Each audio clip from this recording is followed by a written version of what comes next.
The advice and opinions expressed by the host of Autism Live and her guests are meant solely as suggestion and should not be in any way construed as child-specific advice. The Center for Autism and Related Disorders advises working with a board-certified behavior analyst who has experience with autism before starting any intensive behavioral intervention. Any choices you make in determining your child's treatment are completely at your own discretion.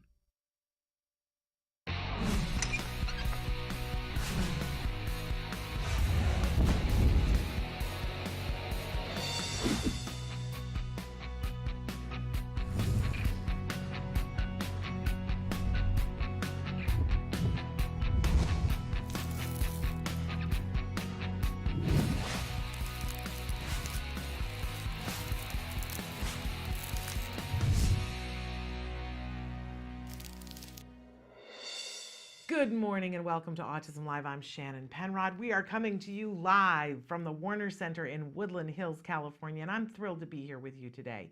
It is such a privilege to be in a conversation with all of you, and that is honestly what this is meant to be. When we go live, our hope is always that we can start a conversation with you and help you to accomplish something either today or tomorrow, right, in the near future, that helps you to get to the things that you want to get.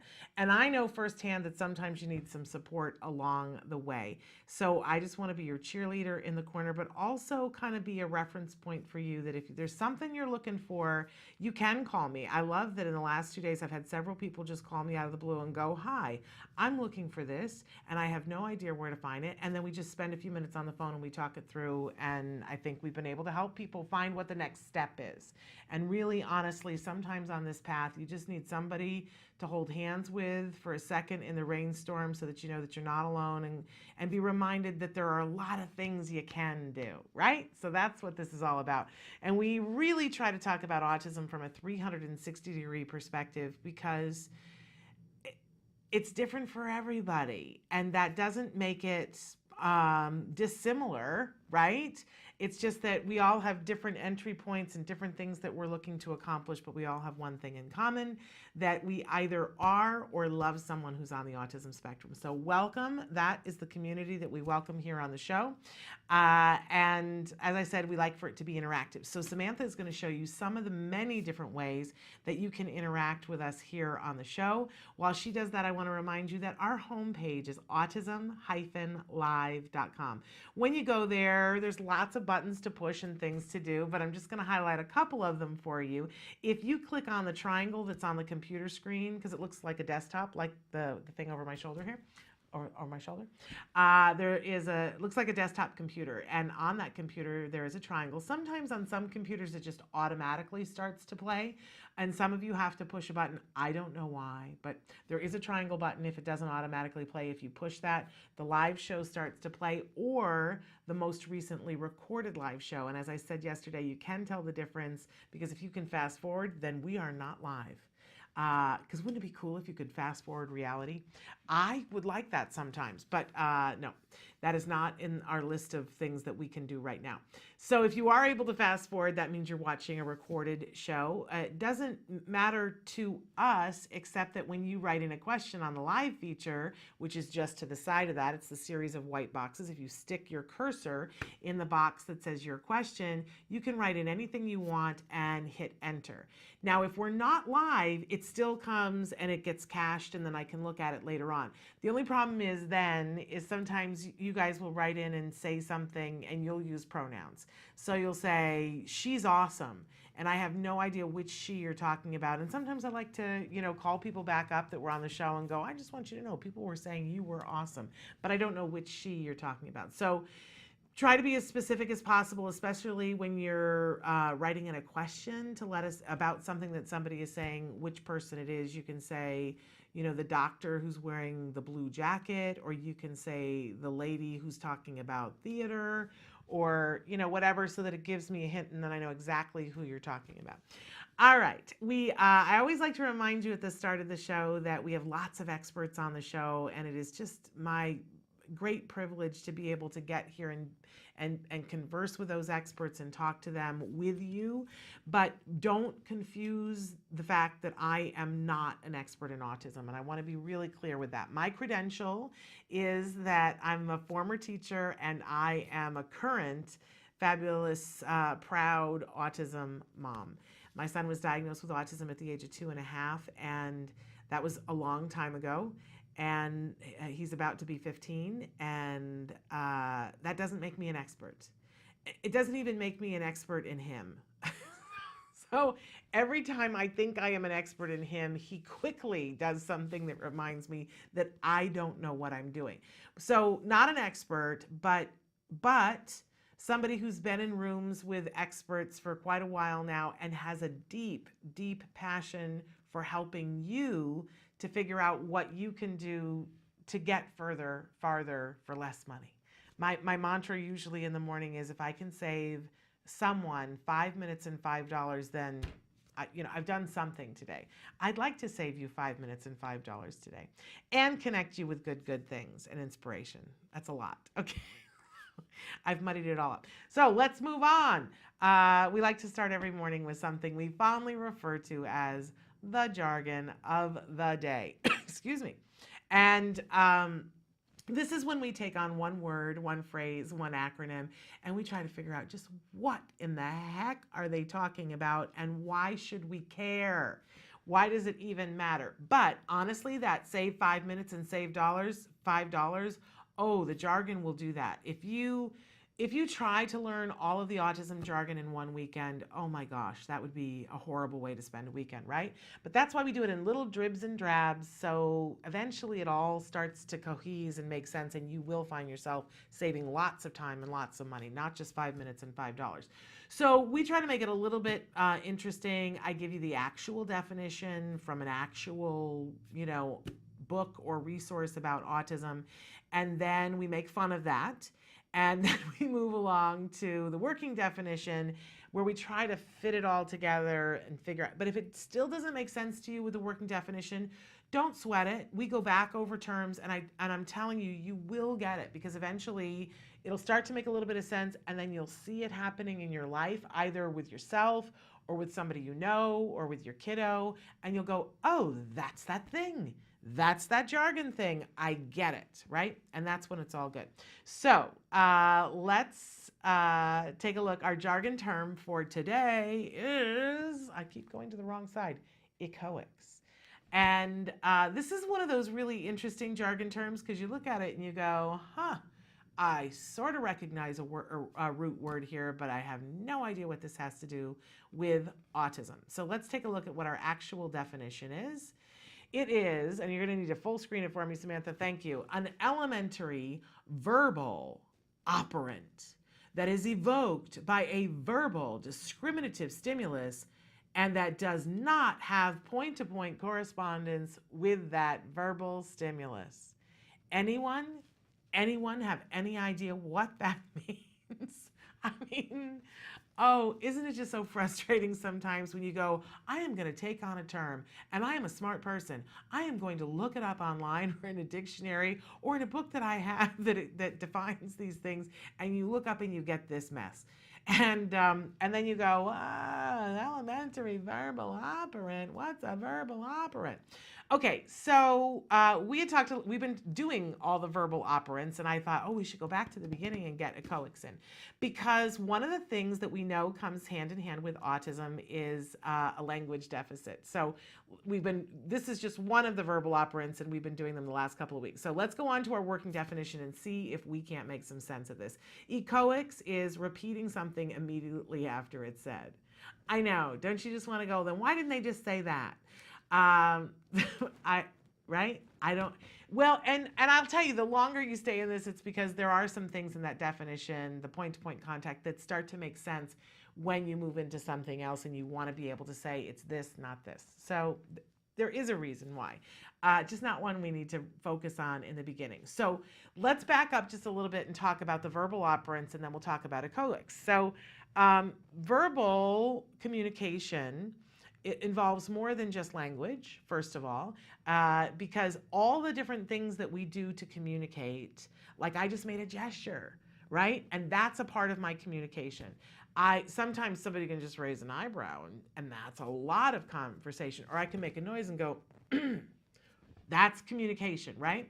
But when we're trying to get really, I think as an autism parent, what we always want to get to is true conversation, because we want to be able to find out what the person that we adore in our life wants and needs, and what they're thinking, and what's going on inside their head, and what their dreams are, right? We want to fully know them.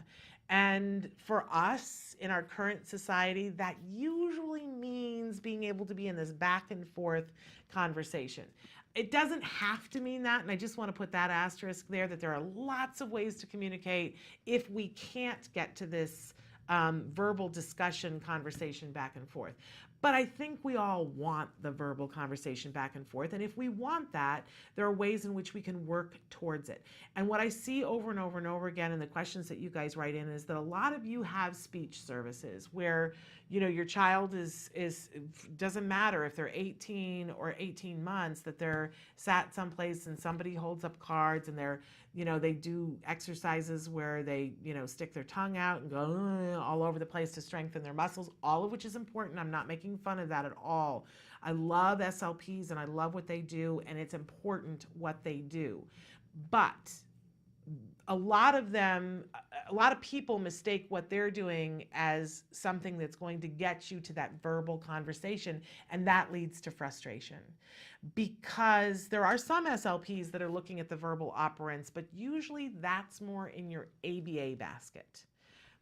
There are, as I said, especially in New York State, there are SLPs that are trained to do ABA and be speech and language pathologists, but that's really not the norm every place else. So this is why I feel that it's important. Take your kids, do the speech, but if you really want the conversation, you got to be working these verbal operants. And we already did the MAND, and I think we did tacting, and we definitely did interverbal last week. And I thought, oh, we got to start with echoics. So echoics is that thing when people are repeating. So if I say ba, ba, ba, and the child says ba, ba, ba back, then we're working on echoics. I'm saying something to you and I want you to repeat it. Now, in the beginning, we only are concerned about approximations. So if I say ba, ba, ba, and the child says ba, ba, ba, it's an approximation, and I can work on that. That can be shaped up to be a nice ba stop plosive. That's what that sound is a stop plosive. Not essential that you know it, but that's what, and that's going to take some facial muscles, and it's going to take building in that if I say this and you repeat it, good things happen. It's not meaningful to some of our kids in the beginning.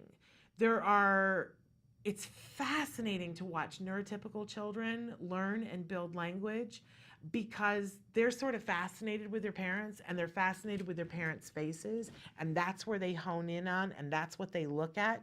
And what typically happens with typically developing kids is that, you know, mom goes like this to the baby, and the baby goes, oh, you know, and it's fun because mom's paying attention to me and everything, and eventually the baby, you know, goes like that too, and then mom goes, oh, yay.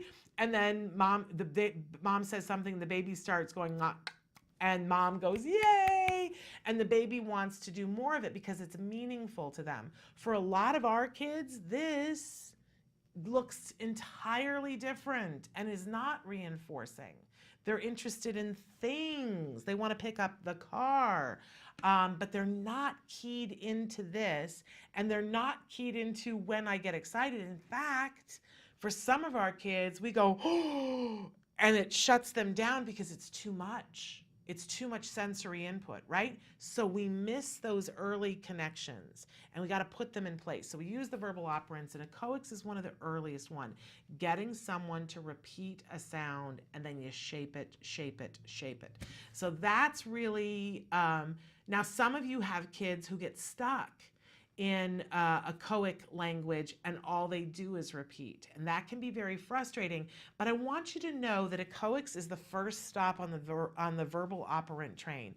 And if you've got a kid that's repeating things and they're stuck in a loop, you got to realize you've got two things going on there, and one of them is fabulous and can be shaped. The ability to repeat it and say things is awesome. Now we just have to be able to figure out what the stop is, whether it's a perseveration. Like my son used to just say dog, dog, dog, dog, dog, dog, dog, dog, dog, dog, dog, and he wasn't meaning to be communicative with it. It was just he liked the sound and the feel of it, right? So that's one thing to work on. Then our kids who script and do movie talk, that's an entirely different thing. And that can be worked on in a very specific way. But that is something to get excited about because they are attempting to communicate. And that can be shaped, and that's a wonderful thing. So echoics, repeating, I keep pointing the wrong way today. I'm all backed up. So all twisted around is what I am. So anyway, echoics, it's a fabulous thing. Remember, it's just one of the stops, and it's one of the early stops when you're first gaining language.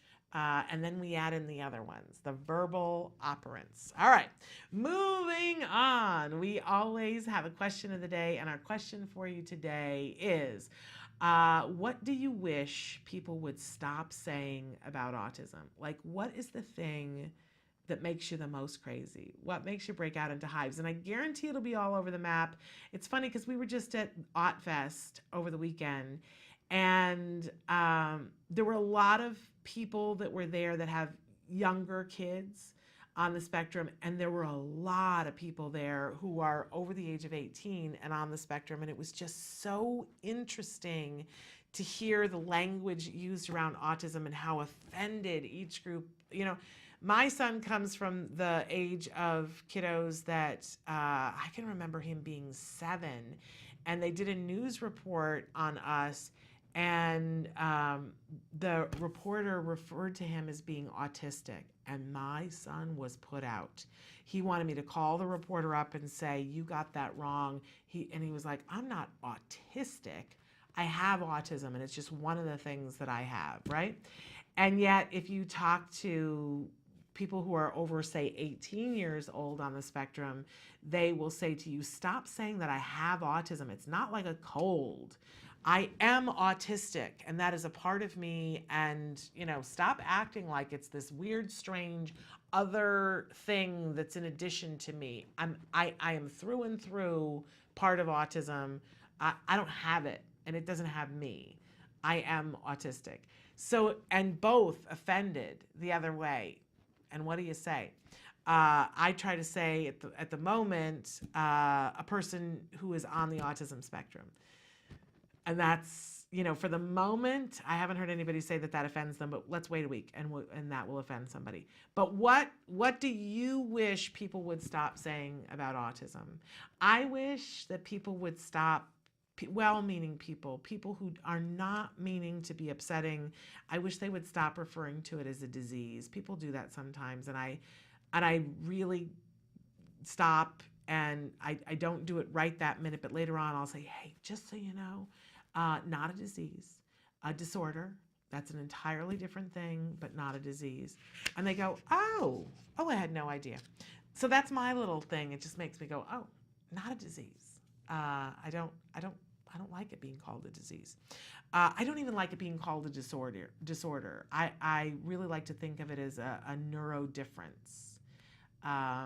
So there we are. In any case, what makes you crazy? Let us know so that we compile these. I think we should at least be knowing what drives other people crazy. All right. We always have a topic of the week, and our topic this week, there it is, the wisdom to know the difference. You know the serenity prayer? Grant me the serenity to accept the things I cannot change, the courage to change the things I can, and the wisdom to know the difference. And I find that that's the hard one, right? Like what can you do versus what can't you do? And every minute that you spend taking time and being upset about things that you can't change is a minute wasted when you could be changing the things that you can change. But if you don't know the difference, it's really difficult to move on. So hopefully we're going to get a couple of minutes later on to look at how would you know the difference between what really you have control over and what you don't. And it can be very small or very huge in the world, right?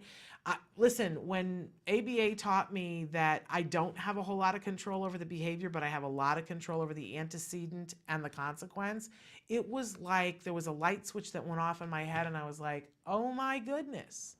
All this time I've been trying to fix the behavior, and that's not where it's at. It's at the antecedents and the consequences. And it honestly, for me, was like being handed keys to a whole new world and a whole new way of thinking. So anyway, hopefully we'll get a chance to talk about that. But we have a big show, and I don't know that we're going to get to it. So in just a second, we've got Nanette Pfeiffer. She is a card autism expert, and she's going to be answering some questions that you guys sent in earlier in the week. We will have special education attorney Bonnie Yates a little bit earlier today. Then we've got our mindfulness moment, and we're going to close out the show. Oh my gosh, we've got 4 amazing gentlemen from Spectrum Laboratories. They are talking to us about SpecFest, and I'm just going to tell you right now, you're absolutely going to love this, so make sure that you're here for that. That's in the second hour. So we're going to take a quick break, and we're going to get Nanette Pfeiffer with us to answer some of your questions.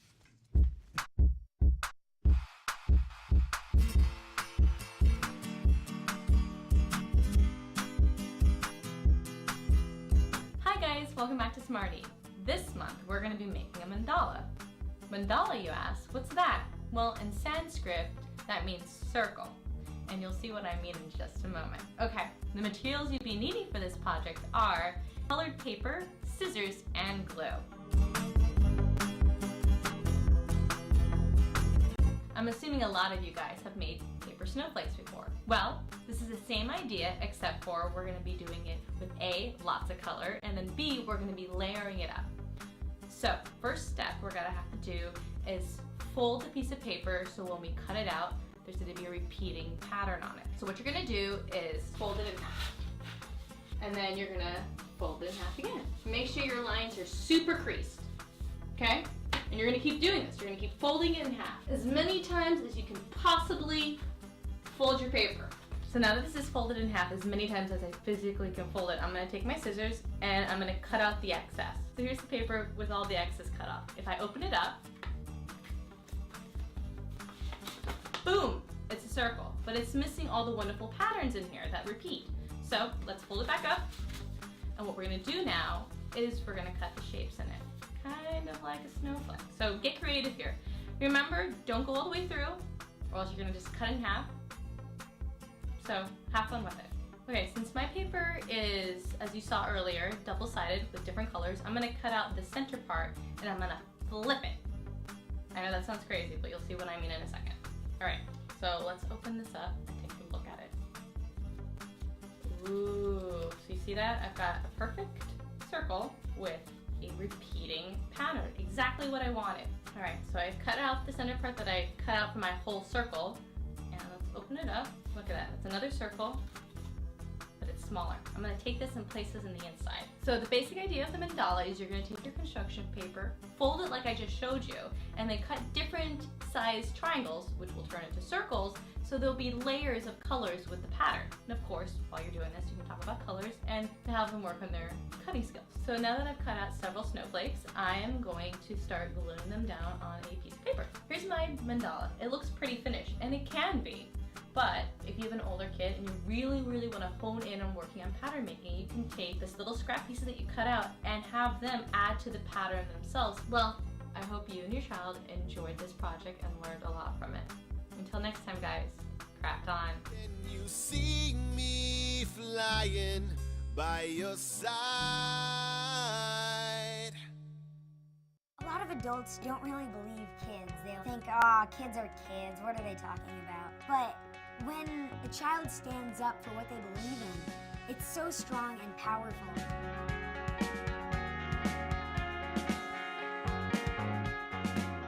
I first got involved with autism advocacy 4 years ago when my friend was diagnosed. When I found out about my friend's diagnosis, I didn't really understand what it meant.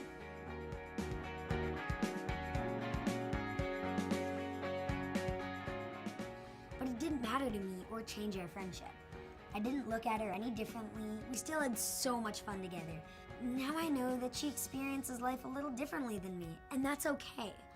Knowing what she goes through has helped me to understand and be more caring towards other people in similar situations. I got involved with ACT Today because I wanted to do whatever I could to help. They provide options like behavioral therapy, medical care, social skills programs, assistance to military families, and much more. Being there for my friend was my #1 priority.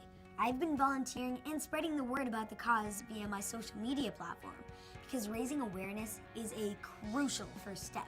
There needs to be more kids and teens involved to make sure that our voices are heard just as loudly as the adults. You may be small like me, but your acts of kindness are not.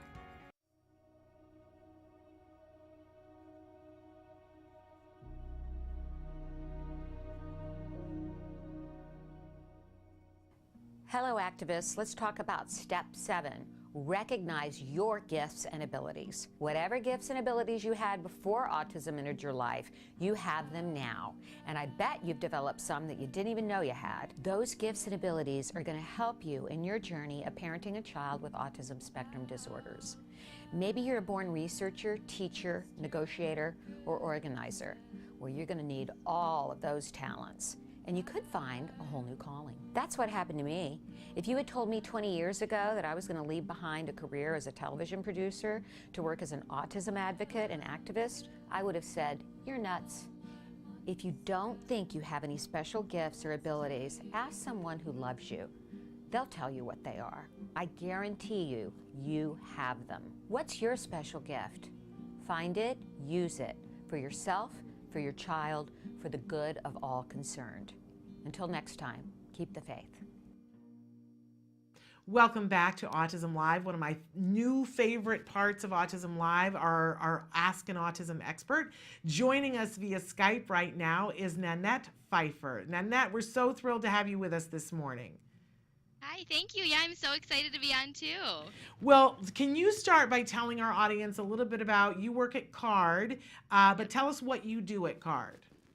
Yeah, definitely. So I am a regional manager here in the Colorado area. So right now in Colorado, we have offices in Aurora and in Englewood, which is a South Denver suburb. And then we've got Fort Collins and Boulder, and we're working on a 5th office out here. So really my big responsibility right now at CARD is to focus on, getting services to as many patients as we possibly can, making sure that we have offices easily accessible to many families around, right now it's primarily the Denver metro area, but in the future we hope to kind of conquer the whole state of Colorado. So many patients can have access to our services. I love that. I went to graduate school in Denver for 3 years, and so that feels like a third home to me. So I love that area. Give everybody my best. But Nanette, you're going to answer some questions for us, and I'm just going to launch right in. So somebody wrote in and said, my son is 4 years old and just started ABA, but the BCBA only submitted for 15 hours. She noted that since he is not having meltdowns with them or self-injurious behaviors, that 15 hours is the max that he can get. He does have stimming, but for the last month, he is only getting 4 hours because we can't find another ABA to help with the other 11 hours. She also said he has that he has language and is compliant, so the hours go to the kids that are more severe. They are saying Medicaid in Florida does not pay for just skill acquisition. My son's speech is on a 2-year-old level, and he is not consistently social with his peers. He does not use his speech a lot at school, and in fact, that is one of the goals for him, to initiate his needs and wants. He doesn't ask questions and is not anywhere near conversational. They are even telling me that they can't shadow him in a typical preschool. What should I do? I know he is very behind. Is this true that he doesn't meet medical necessity? And Nanette, thank you for being here, because this hurts my head so hard for this mom. What do you have for us, Nanette? Yeah, absolutely. So, I think that there's a lot of components to this question specifically, so I'm kind of going to tackle it from a few different angles. But, CARD's practice and CARD's model we really base a lot of our recommendations, or all of our recommendations, off of the research. And research does show that, with our younger patients within that age range, he's 4 years old, but mom is noting that he has language of that of a 2-year-old. That's where we would really see that early intervention really be the most effective and really necessary treatment to have that best possible outcome for that patient. So with that, obviously without meeting the patient, typically with a younger client like that, we do look at having treatment programs that are more towards the 40-hour a week mark, so that we could get that early intensive treatment done at the younger age. A big portion of what we do is really, it's two components. We do a lot of skill acquisition, which is typically what I explain about half of our treatment model, and then the other half is the behavior reduction. It sounds like there might not be as many maladaptive behaviors that we would need to work on reducing here. So maybe that's where we would focus on more of the skill acquisition, but we always do want to have those two components to the treatment plan. Also, I think that the mother had referenced what the funding source will allow. And so I wanted to touch on that a little bit too. I think, funding sources, as we know, they can be pretty particular about what they want to see in a treatment plan or what they will fund. And if they don't think there's a specific need because there's not a lot of maladaptive behaviors, or they don't want to work on particular skills, we do unfortunately see that we never make our recommendations really based on only what they want to see, though. I still, I'm a big proponent for always putting what we still think is clinically necessary for that patient, and really like what we as the BCBA think needs to happen for that patient. And then I know another portion of that question was the school shadow piece. And I know that that's kind of something that they're running into. We can't have the school shadow right now. I will say just, my experiences here in the state of Colorado, and unfortunately, we are not allowed to go into a lot of the public school districts here. And that's just because they have, their own team on staff. They have BCBAs kind of running their own in-house ABA program. So that's kind of what we've been running into here. So I don't know, maybe that's why the BCBA is saying that we can't get in the school to shadow him right now. It might be a logistic thing like that. The thing that jumps out, you're being so professional, Nanette, and being so kind, because this makes me want to just say to this mom, this is not quality ABA that you're getting. For somebody to sit there and say that we're giving 15 hours, and we have somebody that is at least 2 years behind language, and they're saying that they're not seeing challenging behaviors, and maybe they're not the big ones, maybe he's not biting anybody, but I can't believe that somebody's 2 years behind, that there aren't maladaptive behaviors. And this whole idea of, we're only going to give you 15 hours, but we can only staff 4 of it because we're giving it to the more severe kids. Yeah. I think this mom already knows she's got to find another ABA provider, but there isn't one. And that's the tough thing, that until there can be one, do you make do with what you have and try to supplement it at home? This is the really hard part, I think, for parents, is when they realize, okay, I don't have what it is that apparently I need to have, so what do I do? Right, absolutely. And I think that's tough. Oh, go ahead. No. I just was going to say, you have to make do with what you can while you're looking for the best chance. Yeah.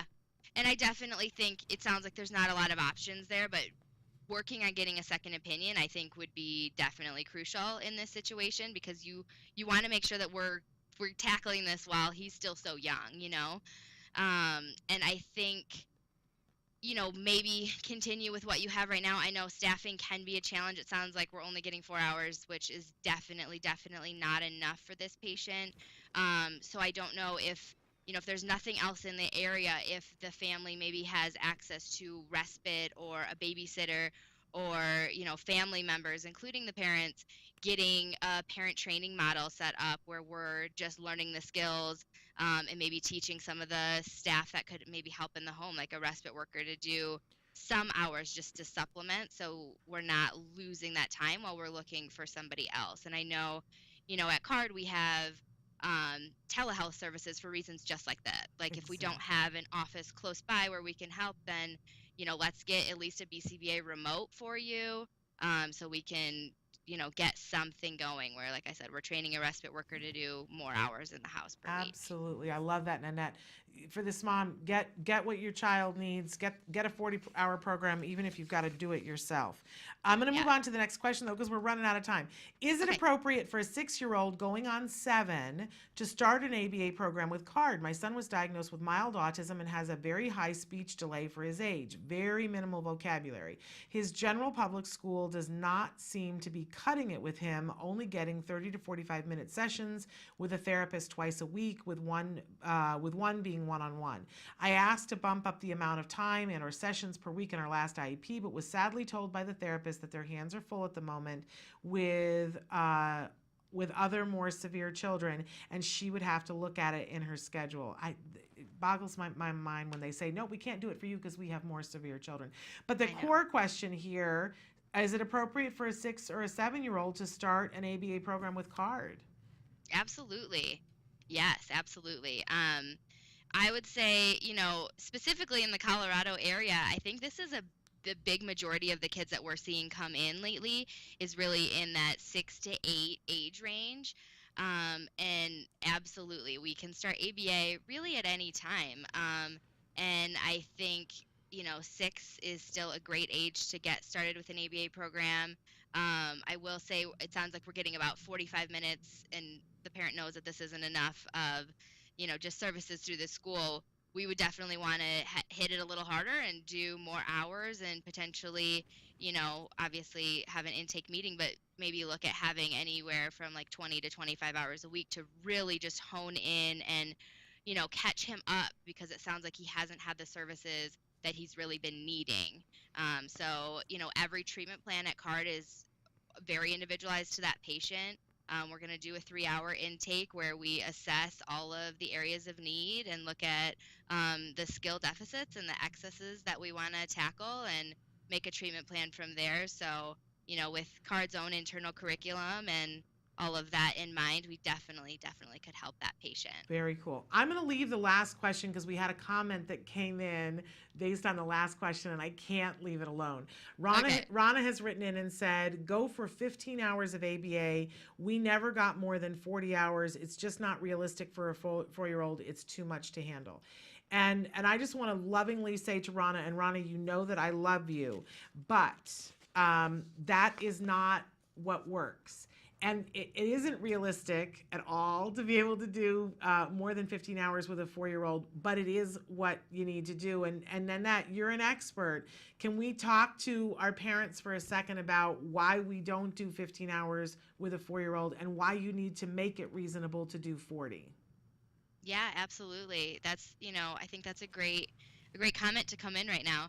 I think the big thing that I always try to, communicate to the families is that there's an age gap, with the diagnosis. So let's say that they get diagnosed at the age, if we're going back to talking about our friend in the first question, he's 4, but he's already he's functioning at about a 2-year-old level. So we've already got an age gap of about 2 years right now. And if we continue to not do early intensive, treatment, then that age gap continues to grow every single year. Of course, we can't necessarily predict at what rate that's going to grow, but we know that they're just going to continue to be further and further behind. And we hate to see that, because our ultimate goal for that patient is to be as successful and as independent as they possibly can in the future. So really, we'd like to see the 40-hour very intensive treatment protocol right off the bat, because then we can work very, very hard on closing that age gap, and then getting them to a place that's more typical with their peers. so that the treatment services don't have to be as lengthy. I think if we look at having, 15 hours a week because it might be easier on that patient right now, they might need 15 hours a week for the next 15 years. And that's really not what we necessarily want to see. Absolutely. I just want to say, think of it like if you said to somebody, I'm in this kind of shape that I'm in right now, and I said to you, I want to become a bodybuilder and I want to have ripped abs. And I went to an expert and I said, that's what I want to do. That expert would say to me, you're going to have to change everything that you do, and you're going to have to spend multiple hours in the gym every day for years. If that's what you want to do, if you really want to make a change and you want to change the way this all looks, you're not going to be able to do it in 8 hours a month at the gym, right? None of us would think that. And it's the same thing. But we see people who suddenly make a decision and go, I'm going to change and do this very healthy lifestyle, and I'm going to go to the gym, and they change the shape of their bodies. And I really, when my son was getting therapy at first, I just thought the whole idea of 40 hours, I was like, this is crazy. And there's no way, he's 3, he can't do 40 hours. And I just want to say to everybody who's listening, don't listen to the people who tell you, well, 15 is enough. They're just 3 or they're just 4. It's crazy to do more than that. It is. I absolutely get where you're coming from, but it's crazy good. And what happened to my son in a year, it was life-changing. Life-changing. Don't let somebody cheat you out of it. The science is there that shows that it works. It will upend your household and your lives, but I'm promising you that it's worth it. But I know it seems unreasonable, but you can't settle for 15. They're selling you a bill of goods if they're telling you 15. There is no study that shows that will be effective at helping your child get to meaningful progress. Exactly. All right. I got emotional, Nanette. So, anyway, and Rana has written back and said the problem is the same. No one offers 40 hours of ABA when they have preschool or kindergarten, et cetera. It would be ideal, but I would like to see how many parents actually got 40 hours. I'm going to have you talk to some parents, Rana. It really takes a decision from the parent to go, oh, my kid's getting that if I have to do it myself. Yes. I'm telling you guys, when you get clear on that, it all starts to fall into place. We have to go. We're so late. I got to get Bonnie Yates on the phone. But Nanette, it was so nice visiting with you, and I'm sorry that I went all ranty.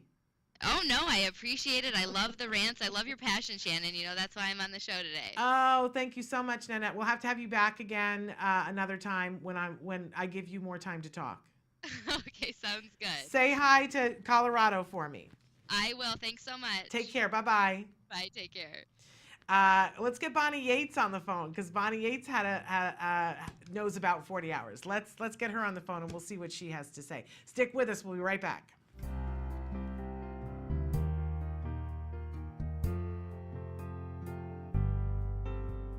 Talk to us a little bit about what your degree is in. City planning or urban planning. I got it from Cal State Northridge with a degree in cinema and television arts with an emphasis in screenwriting. And what are you interested in, Eli? A video game internship. Computer programming. I'm hoping to combine entertainment or travel, my two passions. Ooh, what kind of jobs have you worked?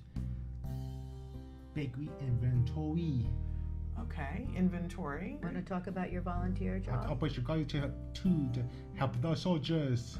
You volunteered to help the soldiers? Yes. I interned in the national parks in the Santa Monica Mountains, which is very urban area. So I worked with the problems of how it's impacting the surrounding community, like the flow of traffic and the flow of people and what they could do to plan in the parking. I've been to China. I've been all around Europe. I've been to Thailand, Japan, Australia. You can create an app? That's impressive. Really cool thing. Can you teach other people how to make an app? If you have a choice between working or not working. Working. You like working? Yes. Why? What do you like about working? It is fun. I would work. Yeah? You would choose work? Why? Because I have skill on that. Get paid and enjoy it, and want to make sure I have enough money so I can save it. Why do you need to have a full-time job? I mean, it's kind of like a duh thing, right? No, obviously, so I Yeah. can support myself Right. and hopefully a family down the line, but at least at first, myself. I'm very dependable and always reliable and get to my job on time. What excites you about working a job or being an intern?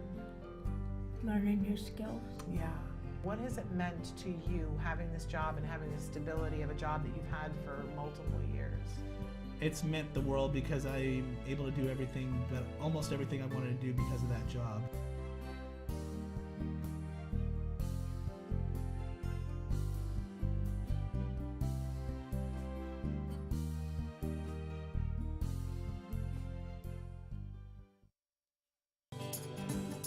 I know a cute little blue-eyed boy, and his name is Jack.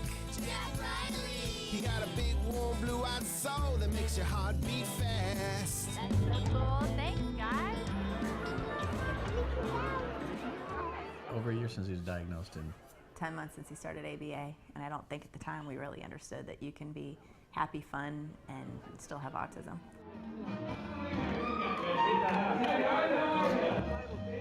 We were at Disneyland trying new foods, and he's open-minded to it. Eating was a nightmare a year ago, and now it's not. Just in the last week, we've noticed like huge differences in what he was willing to try then versus what he's willing to try now. You want to try pear? Can you kiss it for a piece of cookie? You want to kiss it? Yeah. Come here. Up to a few months ago, you show the kid a banana and he would go nuts. He ate it every day, but he didn't want to know that he was eating it. And a week ago, he asked for it. just ate it. Now he asks for him every day, and he has a banana. I don't know what changed, but it just did. So good. Oh, that's so good. I wouldn't have even considered giving him a chewable vitamin 6 months ago. And I just hand it to him now and say he's got a chomp, and he knows that he has to crunch down on it. Good job. We're ecstatic about his development. I don't wake up every morning anymore thinking I have a child with autism. I just think I have two great kids.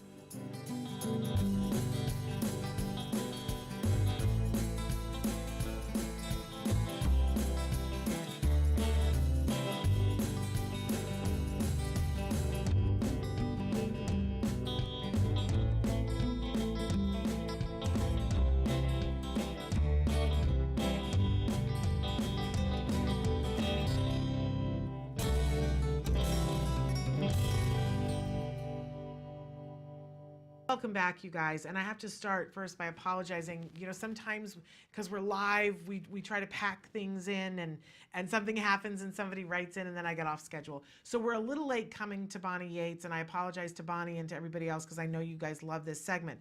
And Bonnie is an amazing special education attorney. At this moment in time, our visual of Bonnie is not working. We're working on that and may not get it. We may. But Bonnie is with us on the phone, and we appreciate Bonnie. She's amazing. She is with the law firm of Hirji and Chow, special education attorney. And Bonnie, we don't talk about this very much, but Bonnie is also the mother of a child who was diagnosed with autism and went through an intensive ABA program. So that's why I said, let's get her on the phone to talk about what we were just talking about. Bonnie, welcome. Thank you. So thrilled to have you here with us. And let's start by talking about Hirji and Chow and how amazing they are and how they can how our viewers can get a hold of you at Hirji and Chow. Well, I kind of want to tell you like how amazing they were yesterday, but I'll save that for when we get to my topic. Okay. Anyway, so Hirji and Chow is a special education disability discrimination law firm based in Culver City, California. And what else am I supposed to tell us? Well, if you go to lawyerforchildren.org, you can find their website and you can find out a bunch of resources and information. And you have a phone number that you usually share too, Bonnie. Okay, that's fine. The phone number is 310-391-0330. Okay. And you have a disclaimer that you usually like to do at the beginning. I do. You can see how tired I am today. I'm going to explain why. The disclaimer is that I'm answering general questions in a general way according to California law. If you have a specific question and you're either in California or another state, you really need to sit down with an attorney and discuss it. Now, if you're in California, I'm happy to discuss it with you. We offer everyone a free complimentary consultation. If you're in another state, please look at the copaa.net website. They have a list of reputable attorneys in other states that are capable of dealing with special education problems. So okay. Now, and just so everybody kind of knows what it's like these days, we're also getting a lot of calls from people that are in college that are being discriminated against in their college programs. So if that's happening to you, you're not alone. It's a real and new and difficult problem. Okay, so give Bonnie a call, especially if you're in California, and take the time to have a little conversation with her and see where you're at. I guarantee you it'll be worth your time.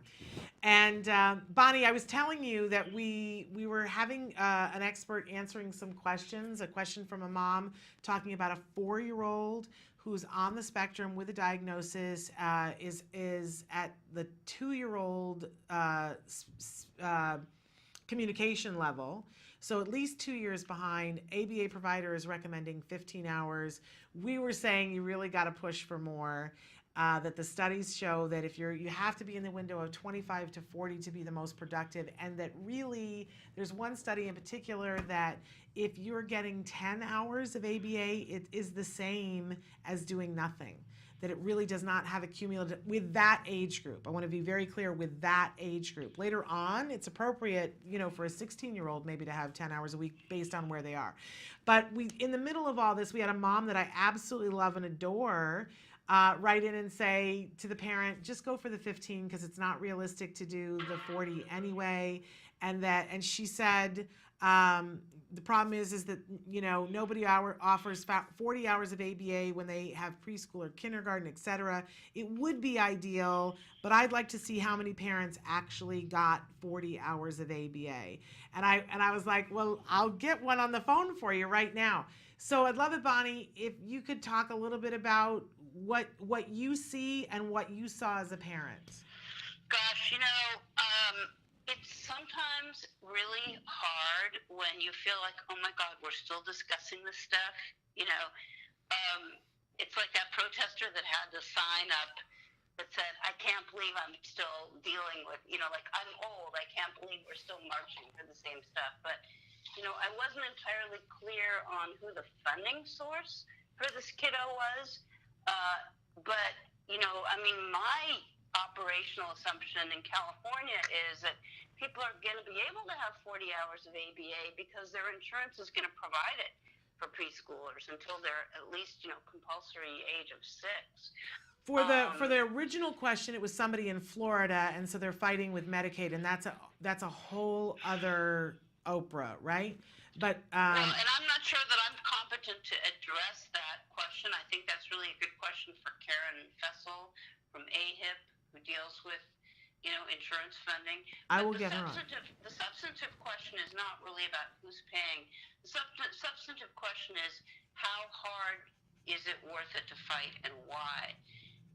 One way to go, I suppose, is to take the 15 hours and then get some data that would substantiate the need for more hours. But that requires a level of trust with the provider.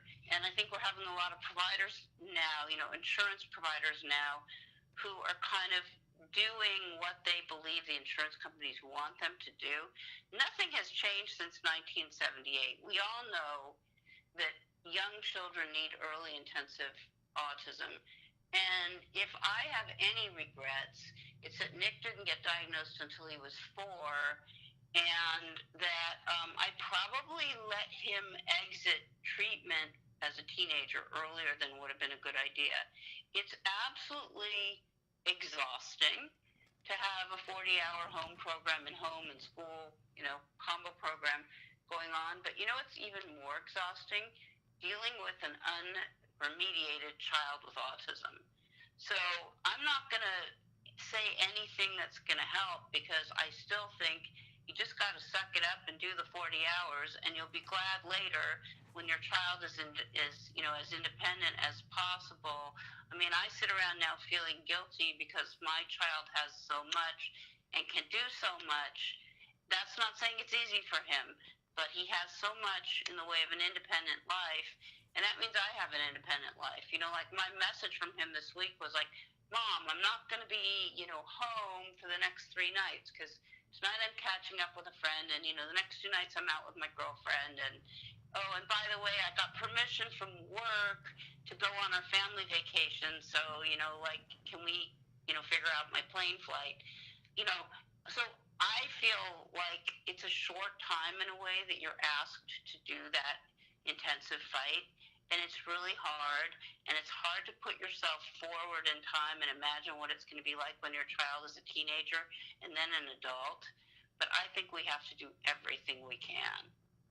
Yes. So that's my answer. Yes, and I just want to lovingly say to the parents, I mean, I agree with you, Bonnie. It's so disheartening that we're still having to say that, but it's not because parents don't want to hear it. It's because a whole bunch of other people are telling them and it's unreasonable, and it seems unreasonable. And I just don't want them to buy that particular line of BS, because it is unreasonable, but you still got to do it, and it's worth it. And so anyway, moving on, Bonnie, we've only got like 5 minutes left. So I want you to tell us why Hear Jian Chow was so amazing yesterday. Okay. Well, the reason Hear Jian Chow is so amazing is because I was in a really hard mediation yesterday, and each of the 2 lawyers that was available helped me so much. And, I had something I was going to talk to you guys about today, which was non-public schools, but we can do that next time. Let's just say that this mediation, it's the longest mediation I think I've ever gone to. Maybe you've gone to one that was as long. It started at 9:30 in the morning, and it went until 8:30 at night. And it started with a kid who was going to be expelled from school because he has severe anxiety disorder, and he was having problems in his personal life because his parents are at odds with each other. They had a very messy divorce.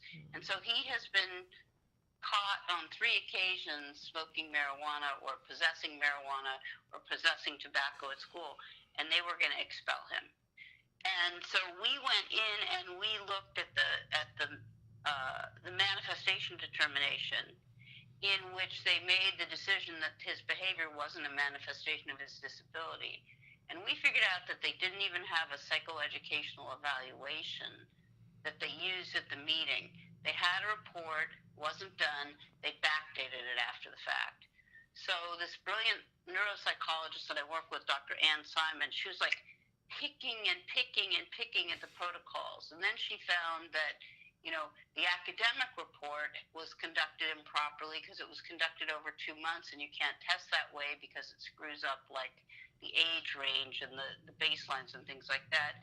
And then she talked to the school psychologist who'd also falsified the report, and the school psychologist said, by the way, I'm letting you know, I didn't see him very much for counseling, which was kind of crazy considering he's having an emotional meltdown in his personal life, and he's getting caught at school using drugs.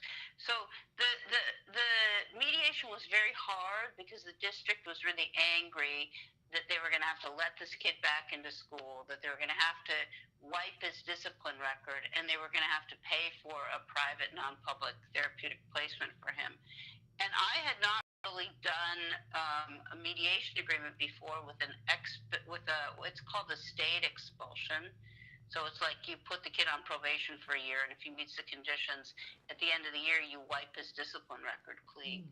But I was lucky. I mean, one of the lessons for people who go to mediation, I was really lucky that I brought lunch, because I really I didn't have any opportunity to leave. Yeah. And so I was at least able to eat. And, the morning was really hard. It looked like the district wasn't going to budge at all. They didn't want to give us a stay put. They wanted a very broad waiver language that if anything went wrong in the future, we couldn't sue them. And we just said no, and we almost walked out. And then the mediator, who was really pretty incredible, she came back after lunch with an agreement that started to look like it had some possibilities. And we couldn't figure out whether that was just her and the district was, starting to get tired of sitting there, or whether the mom had sort of in the hallway seen this other district administrator and went up and said to her, you need to go talk to them. Like, they think my kid's been selling drugs at school, and you determined that he hadn't been. So I don't really know what happened, but at around 3 o'clock, I was like, I'm not going to make it. So I went and really quickly got a really large cup of coffee at Starbucks. And thank God I did that, because we kept negotiating. And toward the end, I was so physically exhausted that I actually started to get cold. I've never had that happen before. And I got to the point where I couldn't really read the waiver language that they were proposing as versus the waiver language that Rosa Hirji amazingly typed up for me and sent to me. Oh, that's great. And, and we had to do this side-by-side comparison. So she was amazing because she totally understood, we shouldn't have certain admissions in the agreement, like that the kid was a danger to other kids at school, or that we shouldn't agree to give up all of his future rights to an adjudicated expulsion. And then we were almost done, and we found another mistake in the agreement, and it had to do with how the reimbursements were going to be But you guys, and I hate to interrupt you because but we got to go, but you guys, the upshot is you guys were thorough, you hung in, you did your jobs, you worked as a team, because it takes a village, and you guys got it done. And I'm sure that family. We'll talk about this more next week. Let's there do are that. actually a lot of lessons. Let's sorry we don't have more definitely time do that. today. I just, I just sort of started talking about it because I've been thinking about it today. Let's definitely talk about it next week, because I think those lessons are helpful for people. I do have to cut this short though, but Bonnie, we appreciate you so much. We want people to know. Go to Hirji and Chow and call Bonnie and do a free consultation with her so that you can pick her brain. Absolutely do that. Thank you so much for being with us, Shannon, Bonnie. Yes. One thing. Yes. No Autism Live for me next week. My daughter's getting married. That's the following right. week we'll be back. So the following week we will revisit this. But kudos to everybody. I know that it's going to be a beautiful wedding. We will miss you, but you will be in our hearts. And we can't wait to see the pictures when you come back. Okay. I'd love to share them with you. Thank you. Absolutely. Thank you. Bye-bye. Okay. Bye, everybody. All right. We're going to take a break. We're going to come back for quick mindfulness, but then don't go away because it's time for Spec Labs. Stick with us. You say howdy, we say hi. Let's get rowdy, let's get wild. Let's get wild. Let's get wild. Let's get wild. Let's get wild.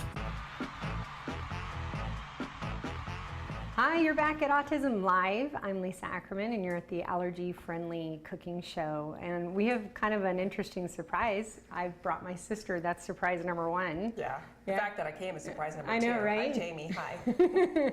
And we're doing one of my favorite recipes, an ode to Sue, a Taka Supermom. She created a kid-friendly sushi recipe for her son, Zach.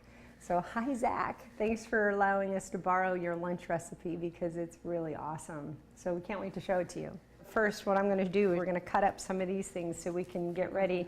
I'm going to take an organic cucumber and just make some slices of this that we're going to use in a little bit to add some extra textures to the seaweed roll that we're going to do. And I'm just making long slices so we can place this in our sushi later on. And then I got, of course, a nitrate-free, gluten-free, fantastic sausage.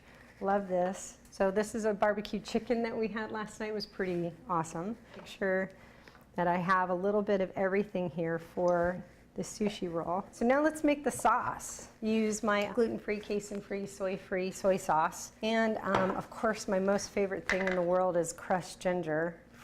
Love this stuff. I thought that was garlic at first. No, you can actually do it that way. this. Ginger is just such a blessing for digestion. So I just made this quick sauce, super easy. So here's my cooked rice.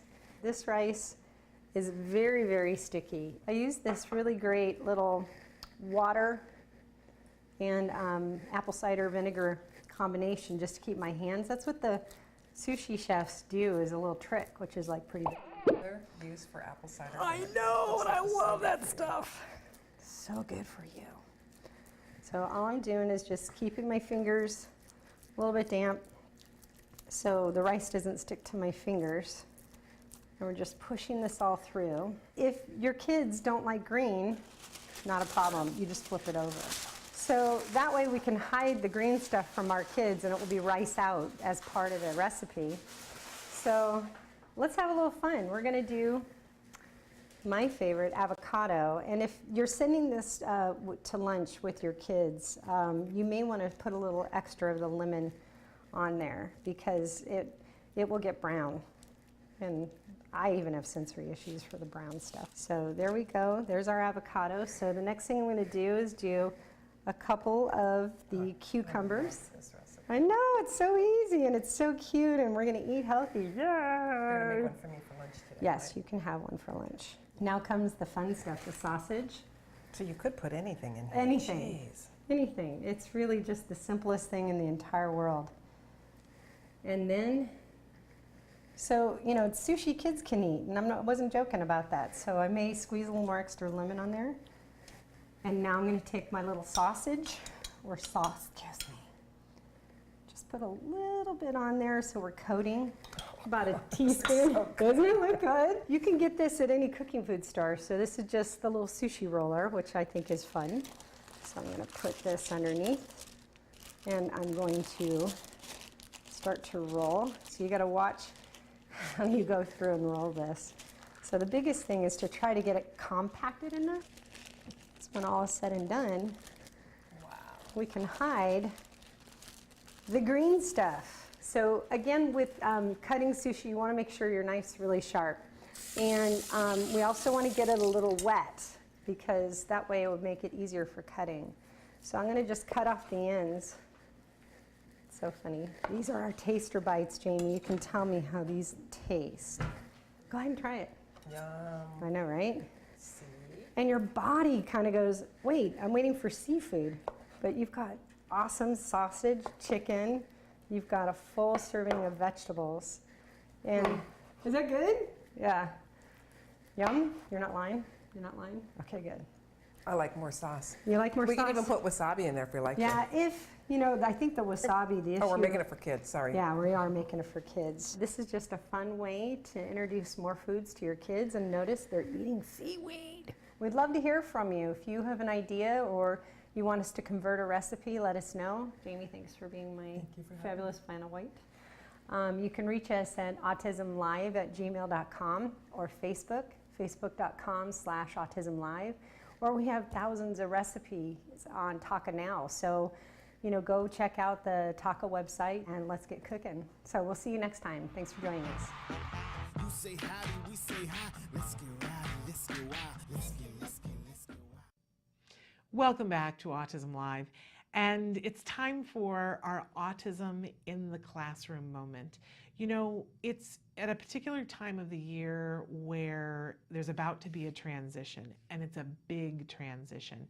And whenever we have our kiddos and we try to set up a routine where there are set expectations of you do this, and then this will happen. And the reality is whether our kids are doing ABA or not, that is what life is about, right? And it's what school is about, expectation.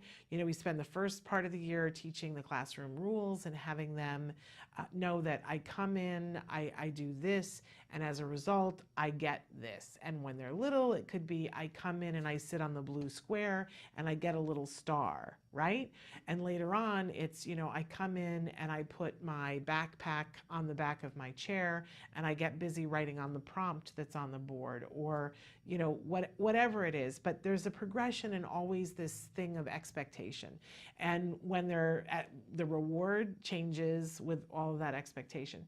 So wherever you are, though, on that long line of abilities and classwork and skill level, there is still this thing that happens this time of year where you're going to see that the anxiety is going to ratchet up. And it isn't necessarily just the kids who are taking finals, right?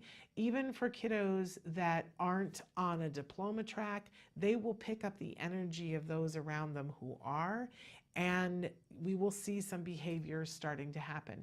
It's that thing of, we always love a holiday, right?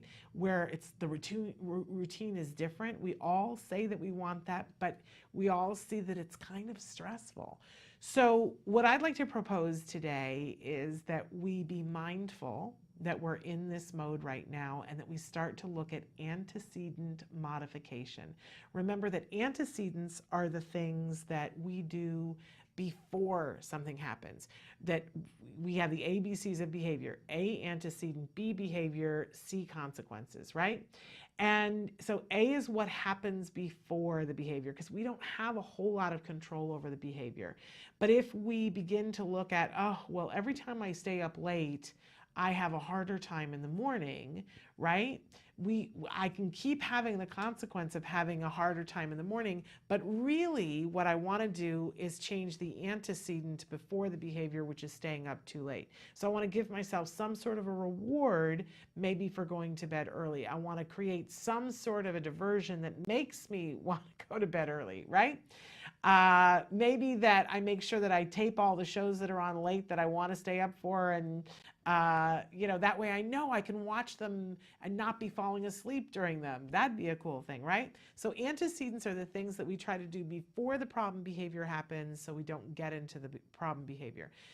Right now, we want to be pulling out all of our bag of tricks for what can we do to prevent anxiety and stress with a changing schedule. So stop and think about that.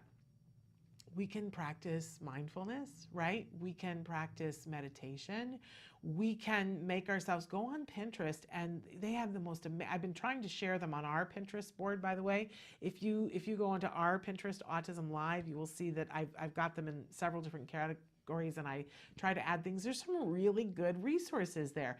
And there's one that's just about anxiety, and there are poster boards that you could print out that are mindful things to say when you feel the stress ratcheting up. Or there are thermometer timelines that you can say, is this a 2 or is this a 7? How upsetting should this actually be in the scheme of things? So helping to prepare people of how we think about stress and what we say to ourselves when it happens, but also giving breaks and giving rewards and prepping ahead of time for those schedule changes. So, and languaging in a way that our kids can appreciate, whatever that might mean. For some of our kids who are highly verbal in terms of receptive language, we can say to them, your schedule's going to look different this week, but here are all the great things that are going to happen. Like, you're not going to have your typical music class, but you're going to get to go and run during that time because they're having this big event where everybody's going to go outside and have field day. And the great thing is you're going to get to be outside, and you're going to get to be with your friends, and you're going to get to have, this kind of popsicle, so that they go, oh, okay, that's the plus of this, right? So languaging it for them. But let's face it, for some of our kids, they're not, their strength is not receptive language. So for them, giving them a visual, maybe pictures of last year's field day and a picture of the popsicle that they're going to get to have when they do that. But letting them know ahead of time, because change is hard for all of us, right? But if you know it's coming, a lot of times people think, well, I don't want to get them anxious ahead of time. And that's not the way to think of it. The way to think of it is, I'm going to front load them with what the good thing is. So, if you know that on a certain day they're going to have to get a tooth pulled, instead of waiting until that day to do that, you start with a whole bunch of lessons about how getting a tooth pulled, at first it happens in a book to somebody else, and then you have a discussion about it. Did you know that sometimes people get their teeth pulled for all good reasons, and that it really isn't painful, that there will be a little bit of blood, but that's antecedent modification. education, building it up, and then talking to them eventually about when you've gotten it so that it's wonderful, wonderful. And so now, you know, in a week's time, you're going to go and get your tooth pulled, and you're going to get this great thing for doing it, and it's all going to be wonderful. But they already have a context. You see that in the book, Susie had the tooth pulled, and it was fine. Then we saw the movie where Billy had his tooth pulled, and he got this new thing for his bicycle because of it. And then we read the social story about somebody else, you know, so that you build up and there's a context already. That's what I call front loading, giving them the opinion that you want them to have of this event from the jump, right? Right from the very beginning. So think about this next couple of weeks from now to the end of the school year, and all of the great things that are going to happen that are going to cause your child anxiety. And start to think of, what could I do to prepare them for this so that it makes it fun for them and that they have the tools to deal with the anxiety. If we do that, I think it makes a much less stressful end of school year. You're still going to occasionally see some behaviors. You might see somebody being emotional where you're like, where did that come from? Just know where it comes from, that they feel all the things and all the change that's coming.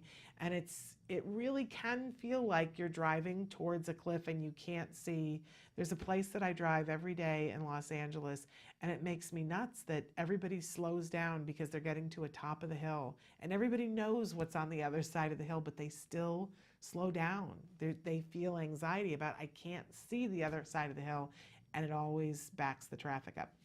Human nature. So let's try to tell our kids what's on the other side of the hill. Let them know, let them see pictures about it. Let's talk about it so that they don't have to be in that stress. And that's a way that we can utilize both mindfulness and have a better end result in the classroom. Deal?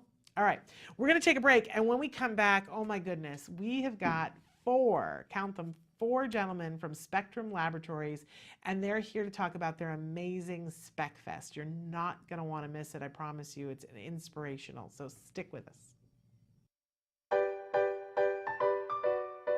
Hi, I'm Yvonne Johansson, and this is My Little House.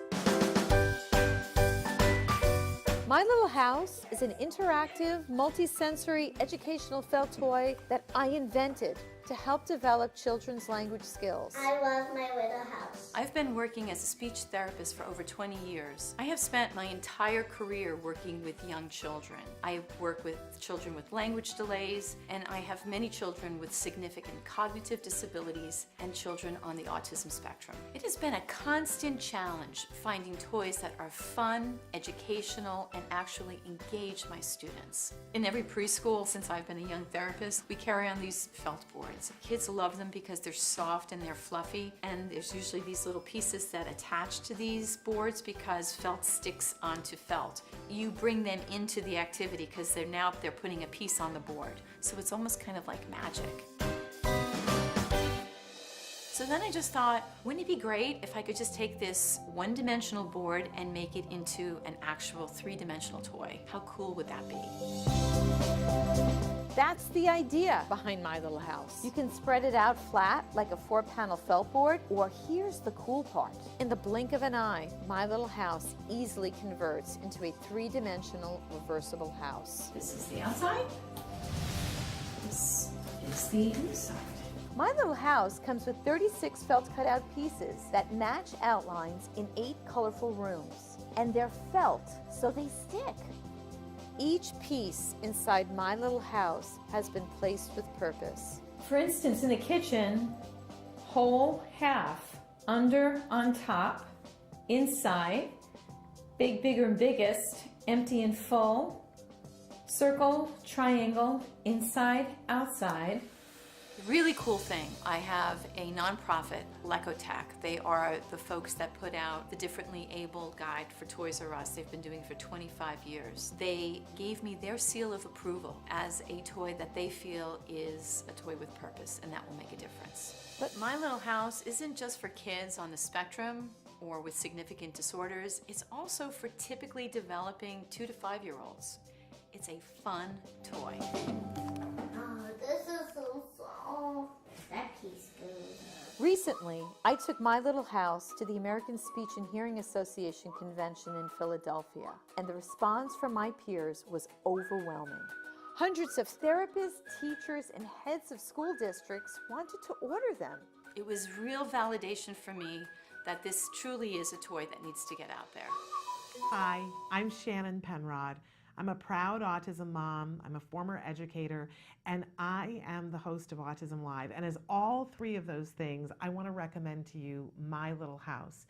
This is one of the smartest toys I have ever seen for teaching language to kids who have emerging language. Whether they're on the autism spectrum or completely neurotypical, it's a great, fun, reinforcing toy, but it's especially great for our kids that are on the autism spectrum because it makes learning fun and it makes it tactile. They have these felt shapes and they get to match them up. And I'm telling you, even the adults love to play with this. We loved this toy so much that we wanted to be able to bring it to you at a great discount. So right now, if you will go to www.smartfelttoys, and when you get to the coupon code, put in a-live.com,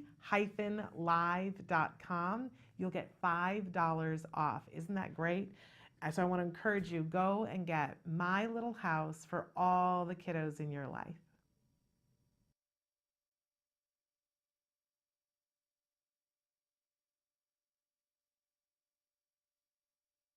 Come to Spec Fest, where you make new friends. Check out our music, film and animation, brand new records, and a live band. A festival of fun with artists on the spectrum.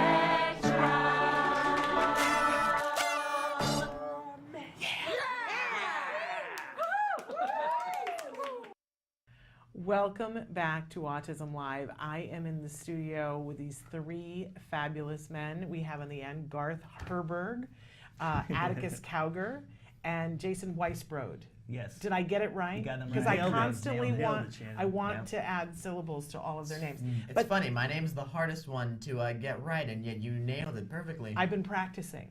I have been practicing, honestly, saying your name because your name is interesting, and all three of you have very interesting names. There's no Smith among you, and that's indicative of who you are as people and as artists. I think you can say that, and it's a compliment. I meant it as one. And for those of you who don't know, all of you are representing Spectrum Laboratories. Spectrum Laboratories. Spec Lab for the cool kids. All the cool kids say Spec Labs. Wait, is it Spectrum Laboratory or Spectrum Laboratories? It's Spectrum Laboratory with the Y. Singular. Yeah, not E's. Yeah. Okay. On your voicemail, it says Spectrum Laboratories. It's nice. Spectrum Laboratory. Yeah, okay. Just go to the website. In any case, an amazing organization that does amazing things. Who wants to tell us a little bit about what you guys do? Oh my gosh, so much to say. Right. Well, we started in January of 2015, and it's been 3.5, all going on 4 years. In that time, we started with just a film program and a music program, just general film and music for young artists and adults on the autism spectrum, and we started with 6 students in our first class. Atticus was in the first round, and now we're teaching film, music, animation, voiceover acting, improv comedy, musical composing for film. We're doing editing. What am I forgetting? Your live band. There's the band. There's so much. There's a lot. Film company, We're record company. also doing mentorships with for script writing and editing and music making. Yeah, I've mentored script writing with Atticus, and I've done script writing with Luis Torrado, who's been here a bunch of times. Garth is working one-on-one creating albums, which we'll talk about later, one-on-one mentorships for their own records. And with Steven Felder, I'm creating a film, we're script writing a film that we're going to be crowdfunding for soon. And Michael Anthony, I'm writing a script with him. There's a bunch of people within the LA community, autism spectrum, that we're just working with and creating a bunch of film, music, and animation. We're working with Danny Bowman also, doing animation with her, and she's teaching really young people, older people on the spectrum, how to work in animation and It's amazing to have watched you guys grow and to see the creativity that you guys pump out. It's and really I'm sure. good. Sorry. No, go ahead. This is about you. Tell us. it's really good to have seen it from the inside. Yeah. It's really interesting to see this kind of thing with it starting out as just this little thing at this school with a couple of guys teaching some kids how to act in film, and now it's just this massive organization that's growing so fast. Glad you think so. Yeah. It's massive, and maybe not maybe not in terms of size, but it's massive in terms of impact, I think, because I agree. I mean, not a lot of programs actually produce albums on CDs, and that's been there since the beginning, and I think that is part of what sets Spec Lab apart from so many other groups, and I think that we're probably just gonna continue to grow for a long time. I agree. And so, Atticus. were Yeah. you one of those 6 students in the beginning? Were you one of the core 6? Amazing. And now you've been a part of. We have to address this loveliness that's on the table. These are 5 records, and there's 4 more coming out at SpecFest, which I is was one of the main Stanley. reasons we're here today, Shannon. We want to really announce and share with all the viewers that we have a festival coming up May 20th. This will be our 5th music and film festival, where we will have 4 new records for sale. We'll have a ton of new short films. Atticus has written and is starring and composed one of those short films. There's so much to discuss there. We're so excited. That was a if tough we want to one. talk about SpecFest, on May 20th, it's 3:30 is the doors, and then 4 o'clock is the showtime. We're at the Huffington Center. There's the awesome poster. And it's right on the corner of Pico and Normandy in LA. It's a really beautiful St. Sophia Cathedral. It's a beautiful room with a huge HD screen. Hopefully you'll be there, and everybody. I've never gotten to go in the past, and I've always heard that it's an amazing event, and I've always wanted to be there. It was always at a day that I absolutely couldn't because of something else. I remember, yeah. But it's always right around my son's birthday, and it's like during his birthday party or whatever. I've kept the date clear. I'm coming. Great. Yes. So can't wait. And at SpecFest, there's 10 short films, but when I say short, they're all in the 2 to 3 minute range, so it's not like, don't get overwhelmed. Except for Atticus's film through our mentorship program and through our theme this year for our festival, which is My Heart. Everybody wrote a piece. They wrote their own monologues. They wrote their own film pieces. They came up with their own ideas, and the theme was My Heart. So Atticus came up one day and said, "How about My Heart Confuses Me?" Actually, there's a funny. Actually, that's a really kind of a funny story. Yeah. The way I came up with that, it was a joke. I said, like, we were trying to think of what does my heart do? It's confusing, but my heart is confusing. That doesn't make any sense. My heart confuses me. Yeah, that's good. And it was a joke. It wasn't meant to be anything. I was gonna make a comedy short film, which is far from what this became. This is possibly the most serious thing that we've ever done at Spec Lab. It's way different than anything we've done, for sure. It's very deep and it's profound, and he wrote it, with my help. We sat there and we went through it, but it's really all from this guy's amazing brain, And brain. I'd like to establish a trigger warning for it for anybody who might be watching and is thinking of it, because it deals with some really heavy topics that, for somebody who suffers from anxiety or depression or dark thoughts, may not want to see on a film, but if you do, you will not regret it, I'm sure. Yeah, I think that it's also extremely funny, which is something that you'll see because I've been editing it for like the past week, and I'm bringing him into the editing process now. But it's also really, it's dealt with in such a tasteful way that you don't feel like it's really dark. You don't feel like it's too heavy. It's actually really quite like charming in an interesting way. Well, but we have a clip. Should we look at it? We have a clip from something else, actually. Oh, we have a clip from from one of his comedies that he wrote, the Atticus and Atticus web series. With Atticus Baldwin, who has he been on the show? He has been on the show. It's with him. Hilarious. The two of you together are amazing. This film was featured at our last SpecFest. Okay. Yeah, we haven't finished editing the new one, so that'll be at the new SpecFest. But this was at SpecFest last year. So you got to come to SpecFest if you want to see it. I mean, or you have to wait wait a couple weeks and it'll be online, but it's But best better to to see. wait. Why wait? Don't wait. It's really good to see these films on that gigantic HD screen with the huge speakers just blasting the audio. It's such a different experience, so don't wait for it to come out. Definitely come to SpecFest. It is one of the most awesome things you'll do all year. Okay, but let's take a look at something from last year. Last year's. With Atticus This and is Atticus and Atticus in virtual reality. Okay.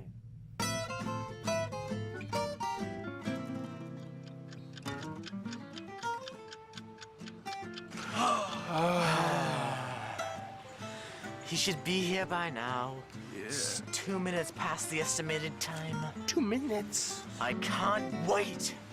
Can't wait for what? Our virtual reality headsets. Ah, what I may ask is virtual reality? It's a reality that's virtual. Aha. And what is virtual? Like reality. Ah, okay. Numbskull. Wonderful, absolutely amazing, and really something that whets our appetite, and we want to see more. And we can do that at SpecFest on May 20th. And what I see is, from a parent's point of view, we have these amazing kids, right? And they have a creative life, and we want to feed that, but sometimes we don't know how to. And what I love about what you guys do is that parents can come to you guys and say, you know, my kid wants to play the drums, but I don't know how to play the drums. You know, like, what are we going to do about that? Or he already plays the drums, but he wants to be in a band, and we don't know how to get that going. Or my kid has these ideas, but I don't know what to do with them. And you guys are amazing because you know exactly what to do to feed that passion that they have and to make things happen. Do you want to talk about some of the firsts in the film class? Because I feel like we've had a lot of those with students that have just had their first experience doing so many things. Yeah, well, I mean, a lot of new students come in and they don't know what they want to do. A lot of them come in and they say, oh, I don't act, or I don't write, or I don't want to do this. This is silly, or whatever it may be.